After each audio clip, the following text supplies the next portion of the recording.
Hey guys, welcome to today's presentation on Athenian democracy.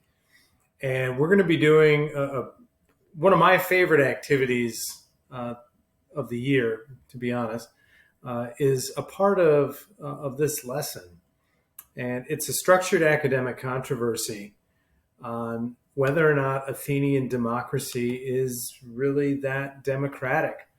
I think oftentimes when we think about classical Athens, we have this image in our mind of toga-clad statesmen standing atop the Acropolis, giving long-winded speeches about everything from the price of olives to a declaration of war. And I think in certain regards, there's some truth to that, but that also might be a little bit of a romanticized perspective. I think sometimes we have this image of Athens almost like it's from a classical painting, like this one from Raphael, which is a very famous piece called The School of Athens. And, again, it kind of continues to foster that image that we have in our mind of, these toga-clad philosopher statesmen.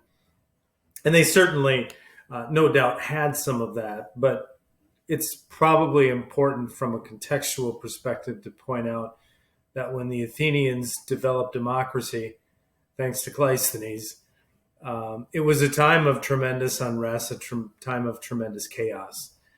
They had actually been invaded by a coalition of Spartans and other city-states, and there was a significant amount of challenge. There was foreign interference from Persia, and the city of Athens kind of seemed like it was on collapse, in 509 until they had this remarkable solution that led them to democratic principles, which they referred to as democratia. Demo meaning people, and kratia meaning the rule or possession of power. So in other words, democracy is ruled by the people. They had tried a number of different political systems, monarchy, tyranny, etc. And they needed to try something different. And thanks to Cleisthenes, they did. As you saw in the video yesterday, Athenian democracy was expressed in a vote by citizens using a white pebble for yes and a black pebble for no.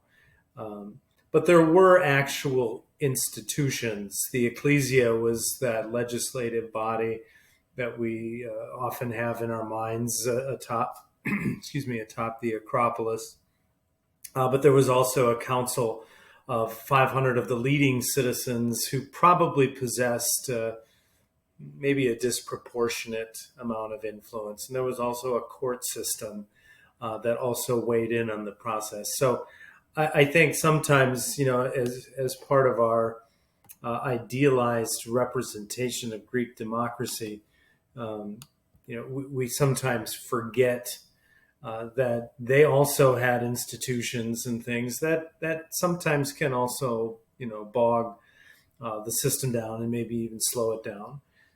So our essential question that we're going to be working with in our structured academic controversy is this one. And the question might seem simple on the surface, but I think when you get into some of the documents, you're going to see that there are multiple ways to look at this. The question is, was ancient Athens truly democratic? And you're probably going to have your own version of what democracy is in your groups, and I would encourage that. Today, this is the procedure, and this procedure has been posted on the Canvas page for today. You're going to be working in groups no less than 4. A group of 3 won't work. You need 4. If there isn't a number of people divisible by 4, we're going to have to go with a couple groups of 5. Okay, 2 of the 4 are Team A, 2, or if you have a group of 5, there won't be any groups of 6. The others will be Team B. And then we have a series of 12-minute exercises that you're going to do. The first 12 minutes, Team A is going to focus on the stance that, yes, Athenian democracy was democratic, and that's what their focus is. They're going to look through those documents through that lens. They want to find out as much information as they can about, you know what, in my vision of democracy, and as a group, you guys should kind of decide what your image of democracy is. But Team A is, yeah, Athens was democratic. We're looking through these sources. That's our lens. Team B is going to look at it the opposite way. They're going to look at it like, you know what, I'm not sure this is completely democratic, and here's why. And you're going to jot down some of the notes on the sheets that I have provided for you, okay? The second 12 minutes, Team A is going to present their case, the evidence they found to Team B. Team B will present their case to Team A. All persons in each group should write down the case that is provided to them by the other team on the handout that I provided. Then the last 12 minutes, and you may find that that you don't finish today, and that's not a problem.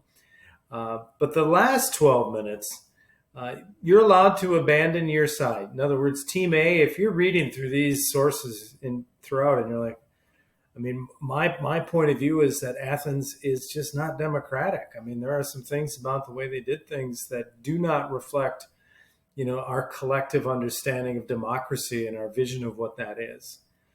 So you can abandon your perspective, but what I'd like you to try to do is, as a group of 4 or 5, is to reach a consensus, okay, and have that consensus be, you know what, the 4 of us have decided Athens is not democratic, or the other way around, okay? And then for Tuesday, the 21st, and that date is flexible. We'll see how far, we get today. All members of each group will compose a response to the question on the Canvas page, and they'll use evidence from the sources to support their opinion on whether or not they think Athens was democratic, or if it was something that was not truly democratic. You're probably going to use some historical context. Okay, I would like you to take a side as opposed to, well, I think part of it was democratic and part of it wasn't. No, we're going to be kind of binary in our thinking. Athens was democratic. This is why. Athens was not democratic. This is why. You're going to try to bring people in your group to a consensus around these sources. Okay? Have fun with it. If you don't finish today, we'll finish it up on Monday the 20th. Thanks for watching.